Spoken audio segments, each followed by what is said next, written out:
Avec Grégory Darzoïd, la news du jour est Oracle In-Memory Database qui a été annoncé par Larry Ellison. Peux-tu nous en dire plus sur ce produit? Alors, In-Memory Database, en fait, c'est quelque chose qui est quelque part attendu depuis longtemps. L'idée, c'est de stocker non plus les tables simplement en ligne, mais en colonne, et de mettre l'ensemble de ces structures en mémoire. Euh, des technologies qui existent depuis 5 ans à peu près dans d'autres domaines et sur lesquelles on attend Oracle depuis longtemps. Donc là, évidemment, comme d'habitude, Oracle essaie de jouer un peu la rupture et d'avoir quelque chose qui est différenciant par rapport à ses concurrents. L'idée, c'est de dire, on a la base de données, les tables qui sont stockées dans la base de données comme elles sont, donc on ne touche pas du tout à la structure de la base de données. Par contre, on crée une copie de la table qui est alimentée en temps réel, un peu à la manière d'un index, mais qui est complètement gardée dans une zone mémoire. L'avantage, c'est que en fait, on garde l'ensemble des propriétés de la base de données telle qu'elle est actuellement et qu'on change juste le minimum de choses en rajoutant un espace mémoire et que donc aucun changement au niveau applicatif. Donc ce que promet Larry, enfin en fait c'est l'équipe d'ingénieurs, hein, parce que Larry plutôt de bateau en général, mais là en l'occurrence ce qu'ils promettent c'est de pouvoir avoir une structure en mémoire qui remplace l'ensemble des index. Donc quelque part, le fait de copier les données, ça veut dire prendre plus de temps finalement, chaque fois qu'on fait une insertion dans une table ou qu'on fait une modification dans une table, donc sur l'aspect vraiment transactionnel, de prendre plus de temps. Mais lui dit, c'est vrai qu'on prend peut-être un peu plus de temps, mais comme on va enlever les index qui génèrent pas les contraintes, hein, les index non uniques, ça veut dire qu'on va gagner du temps parce qu'on va supprimer ces structures-là qui sont alimentées. Donc, ce qui est intéressant et ce qu'on ne sait pas encore, puisque le produit en fait va arriver avec le prochain patch set, c'est est-ce que ce qu'ils annoncent, ça va être vrai dans la vraie vie. Euh, et ça, on le saura un peu quand on va benchmark les produits. Euh, maintenant, super, on a enfin cette techno-là, un peu comme les concurrents d'Oracle. Ça a l'air vraiment, sur le papier en tout cas, sexy. Il y a plein de questions auxquelles, évidemment, on ne répond pas, hein, comment les structures sont alimentées au moment du démarrage de l'instance, etc. Mais si on ne parle pas trop technique, ce qu'on va vouloir vraiment savoir, ce qui se passe, c'est qu'est-ce que ça va donner sur des vraies applis. Est-ce qu'effectivement, ça va fonctionner dans tous les cas et est-ce que ça va tenir les promesses qui sont annoncées là. En tout cas, tout le monde est très enthousiaste sur ce sujet-là en particulier parce que finalement, on avait de la concurrence là-dessus et là, on va enfin pouvoir répondre avec voilà, quelque chose qui peut être très.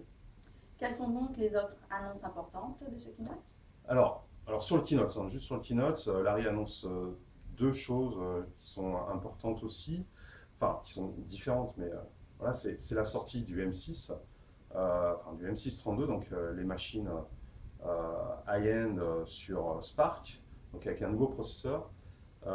Ils annoncent une machine qui va remplacer le M5, qui aura jusqu'à 32 processeurs sur la machine, 32 Tera de RAM, donc quelque chose qui est en gros deux fois, enfin plus de deux fois plus puissant que la machine actuelle, et qui fonctionnera aussi en mode supercluster, qui pourra aussi être une appliance pour in-memory database.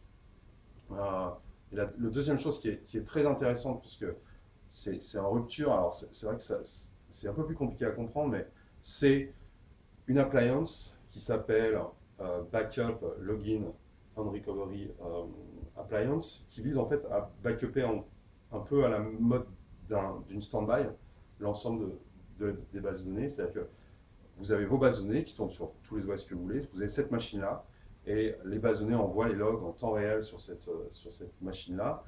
Euh, et à partir de là, elle va vous permettre, cette machine, de pouvoir faire le recovery à peu près à n'importe quel moment.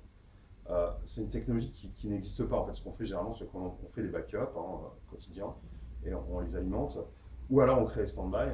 Là, c'est un peu une technologie entre les deux et qui en plus supportera tout ça. Donc voilà, y a une personne enfin, c'est les architectes autour des ingénieurs système qui drive, on voit bien ces technologies-là.